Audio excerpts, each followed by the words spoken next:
Welcome back, my beautiful people, to another episode of the Lana Hustle. Are you impressed? Yes. You're like, damn, girl, I like your intro. Because I get really triggered. I get emotional. You're amazing. Anything that I wanted, I always made it happen. I've been clean for 22 and a half years.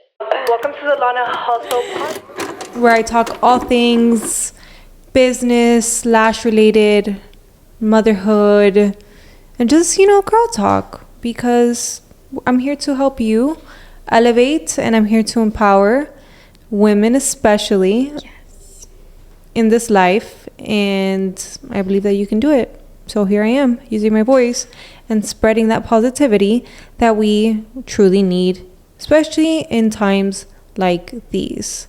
But I have a special guest, not my co-host, Crazy Mom, which I so miss, but she's at the keys. I actually have my fellow sister.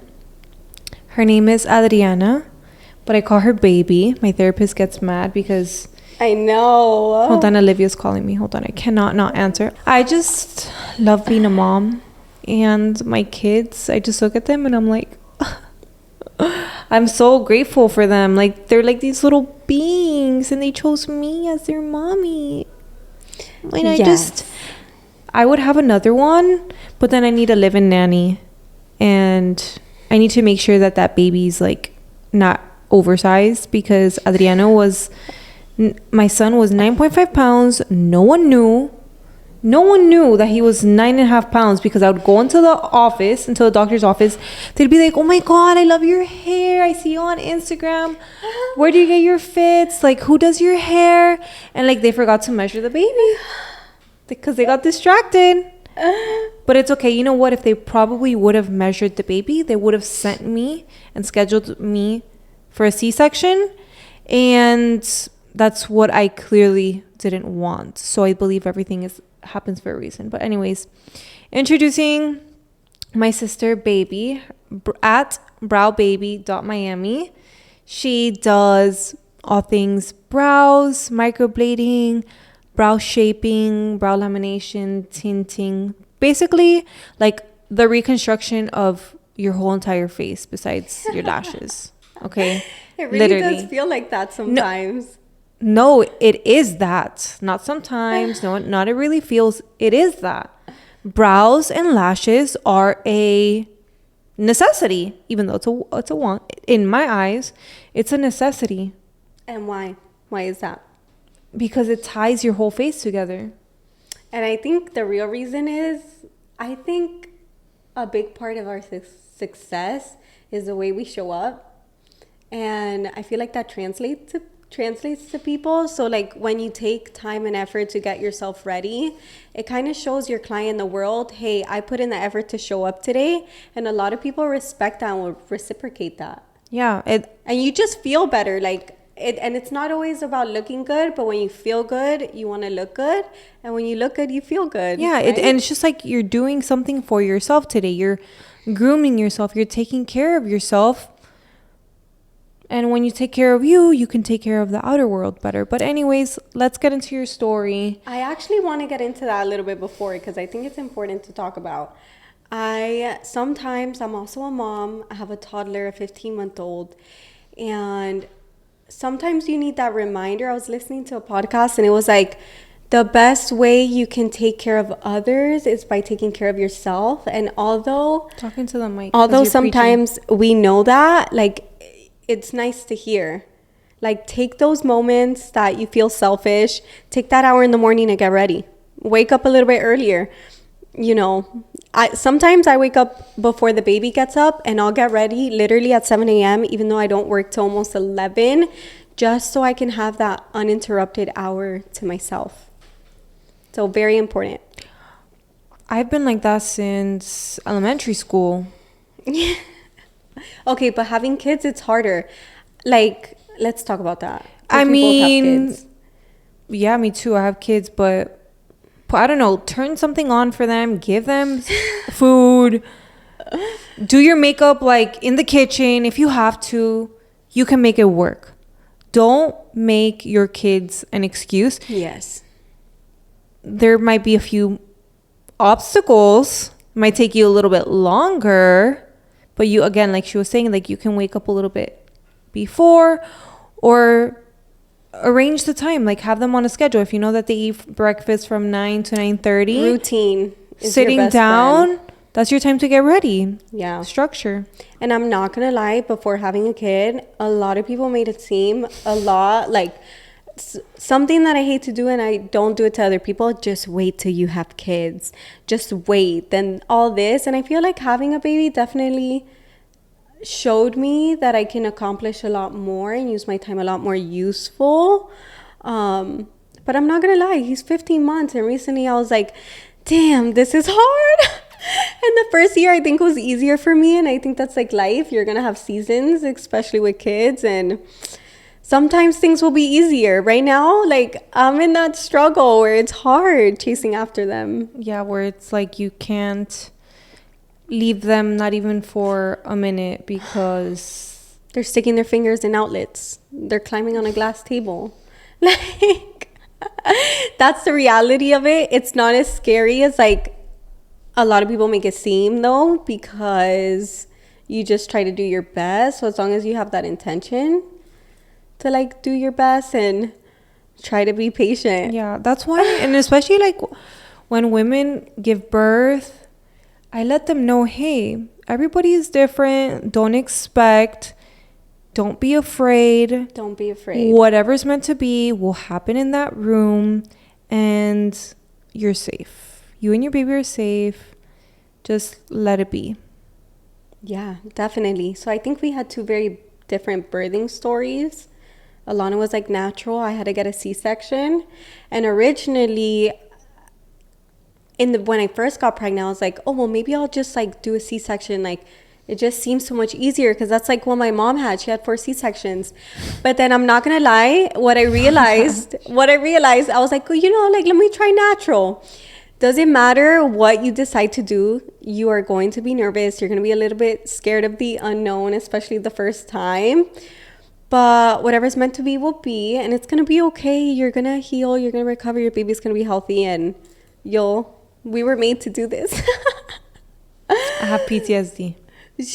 But like then she was in the room with me when I had the C-section, and that was also very terrifying. So I was more scared than you were, because you were high and I'm like here sober as hell, like hearing some machines, knowing that my sister's getting 8 layers cut deep. I'm not gonna lie, in the moment I knew, like, we were kind of looking at each other, like trying to keep each other calm. Like I could tell, like Alana was trying to keep me calm, and then I was also trying to be like calm for her too. Like I remember that, just being like, oh my god, it was so fake. It was the excited. Fakest conversation I've ever had in my whole entire life. And I think we both knew it. We're just like, oh my god, this is so exciting. Yeah, it's so exciting. Yes, for sure. We're gonna take that baby to the park, and he's gonna be so cute.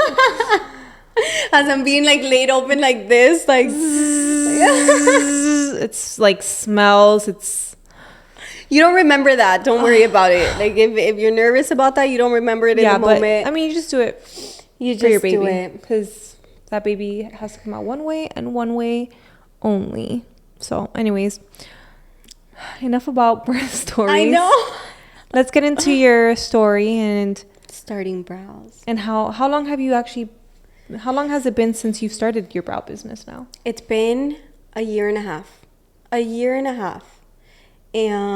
But before we get into that, let's talk a little bit about how I started, because I think it's interesting that we're both very different, literally black and white, day and night. Even though, fun fact, we're 11 months apart, we're very close in age, we're also very different. We're both Virgos. So, Virgos.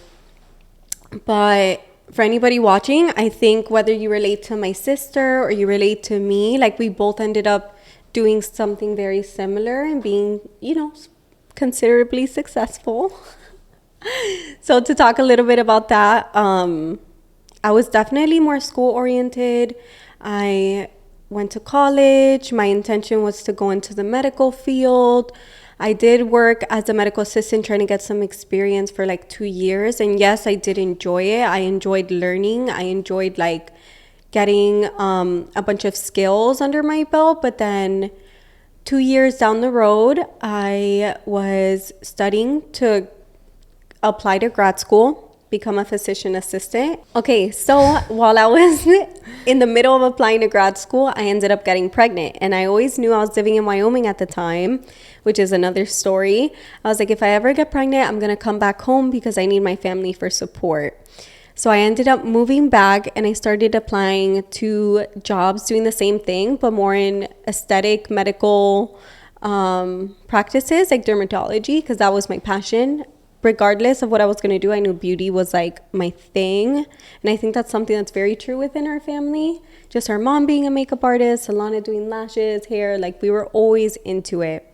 So then I was applying to these aesthetic places and I definitely wanted to contribute because what I felt at my previous job was like, okay, I learned everything and I just feel very stagnant. And like our fave, Tony Robbins would say, one of the keys to happiness is growth. And I didn't feel like I was growing. So my intention with applying to these new jobs was like, okay, I really want to contribute, whether that's working with social media, whether that's like doing more than just my role. And I basically felt like they didn't care about me. So my sister was like, hey, you're pregnant. Like, why don't you come work with me for a little bit? Come do brows. Everybody always asks me. And when the baby's born, like, you can just bring the baby to work. Like, and I was like, I thought about it and I was like, well, why not? That's what I did with Olivia. I brought her to work for like the first 3 to 6 months. Yeah. And backstory, I've been waxing my own brows since I was like 15 and my sisters and friends. So I definitely had like a little experience there. And I was like, why not? Like, let me just give it a shot. I really didn't even consider if it didn't work. Like, I just thought it was going to work. Yeah. And in that, at the same time, I'm like, why don't you do brows? Why don't you do brows? Do brows, do brows. And then what were your thoughts behind it? Like, oh, that's not a real career? Low key? No, not even. I was like, I didn't even think that. I was Because like, you were so brainwashed in the system. I was like, maybe, but I was like, I could see myself being successful. I'll do this part-time as a side hustle. I'll make some money and then I'll go to PA school to do like injectables, fillers, and all that. Mm-hmm. So I didn't even think like this wasn't even a career. I didn't even think about it too much, to be honest. I just thought about like, well, perfect. Like I can do that for now. Like great side hustle. Honestly, I didn't think about it that deep. And I'll apply to school next year. The baby will be a little bit older. Like it sounds like a plan. It sounds like it's gonna work. Let's try.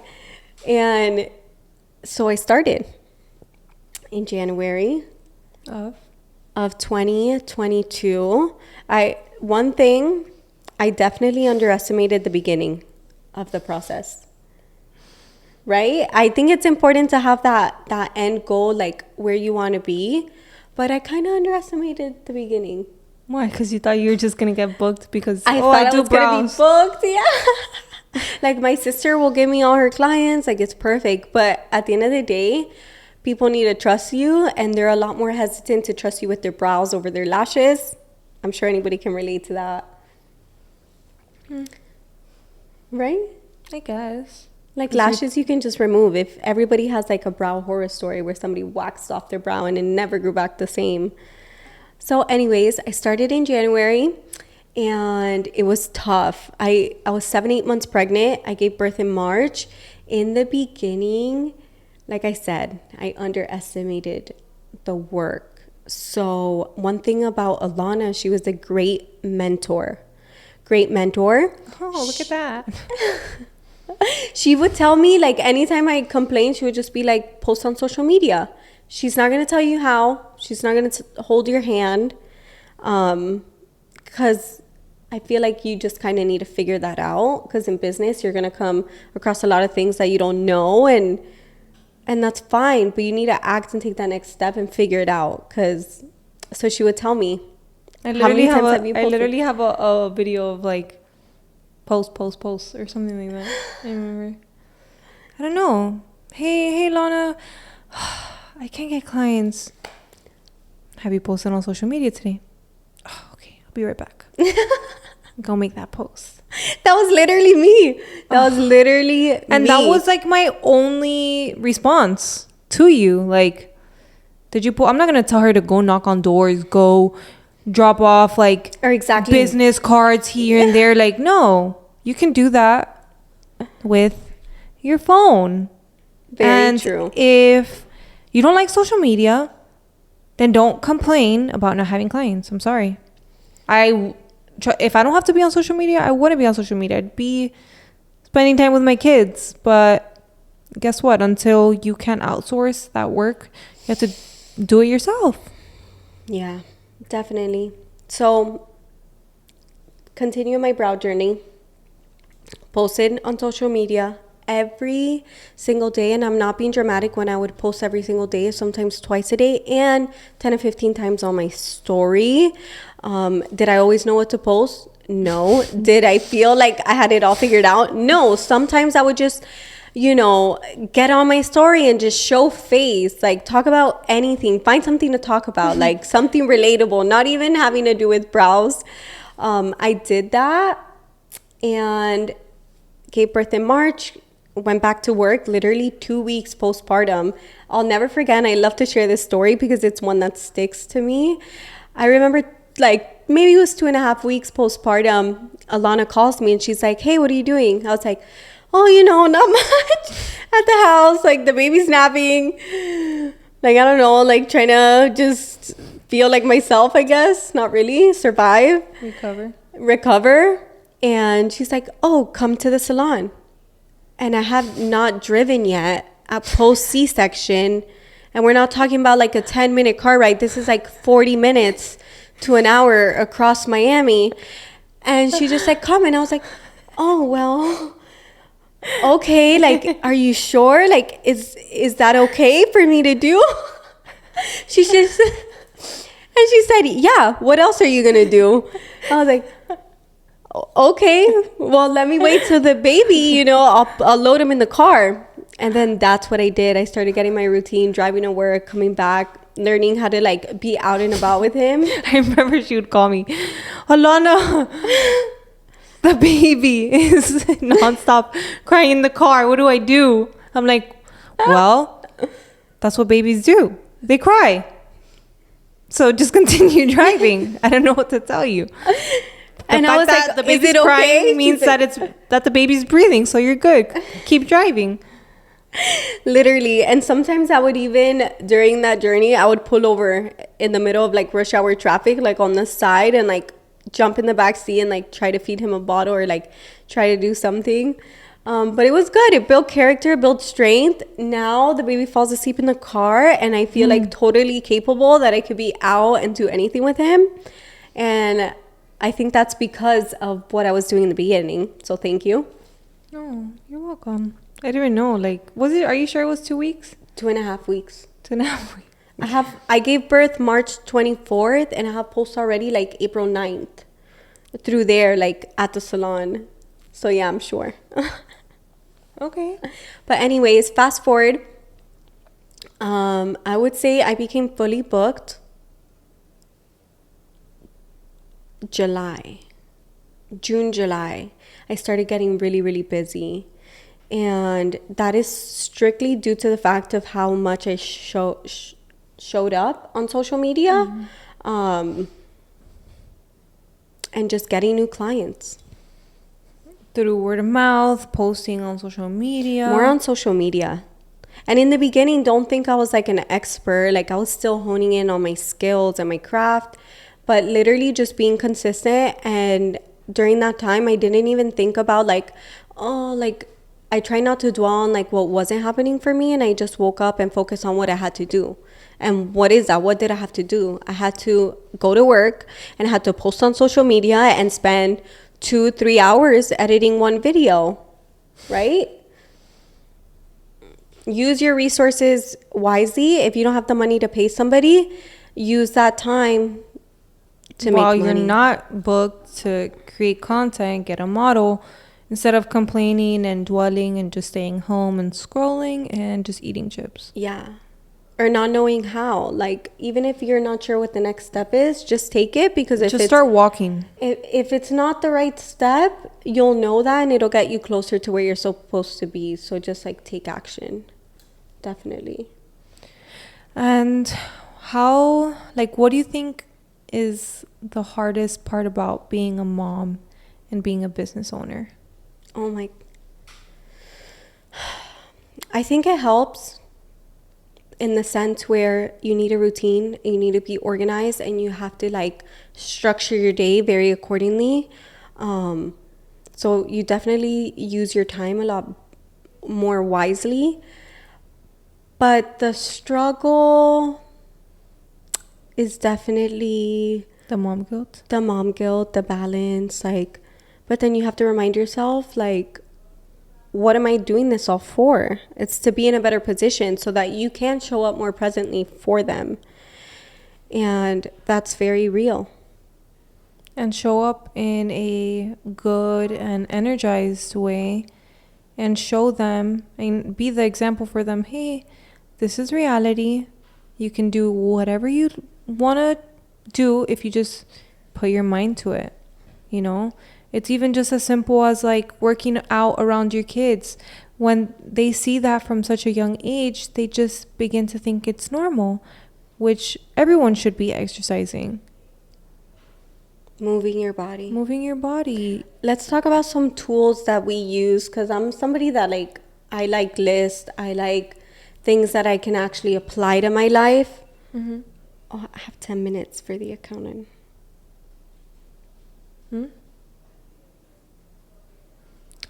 Some lists.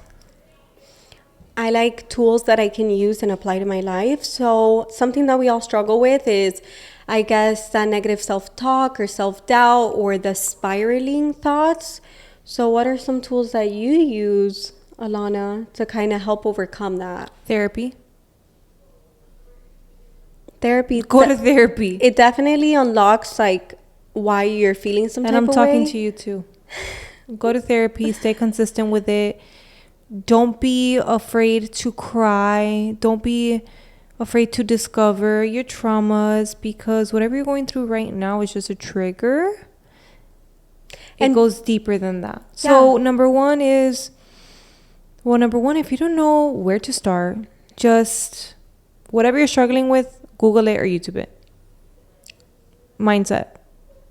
How to get over this. How to mindset. gain confidence. I literally did that the other day, like how to help with being overwhelmed. Because I think that's a very normal part once you... Yeah. And it's normal to have these feelings because we're human. We're human. But what are you going to do about it? So number one, find the resource. Well, have an awareness of the thought, I think, is the first step. Notice when you're like the stories you're telling yourself, right? Like, and I think if you're complaining, you're already aware of the thoughts. Well, sometimes people think they want to blame the universe. You know, oh, so-and-so did this to me. Oh, I can't because that person has it so much better. So having an awareness of those thoughts, like, hey, I'm putting a limit on myself before anybody. And like, you moving forward is going to stop right there until you can call yourself out. Until you take ownership of your thoughts, your life, decisions, and your life. Definitely, because we all go through struggles. Like, doesn't matter what level you are, where you're at in life, you're gonna go through hardships and challenges. And something I've been thinking about a lot lately is like, and just another great tool, listen to people that inspire you. Listen to people that have like overcame big challenges, because you'll learn a lot from their wisdom. Yeah, so just pretty much tools and lists to just get going is number one. Be resourceful. Find a YouTube video to help you overcome that mindset if you can afford therapy. 2, go to therapy. 3, get a course or something that's going to teach you a skill set that you're interested in and start taking action from there. So now not only are you training your minds, but you're learning a skill set that's going to help you make money. Yes. And you're not going to stop yourself from taking those steps. So those are my biggest 3 tools. To close this off, what is the biggest advice you tell someone to somebody who's just starting off in business?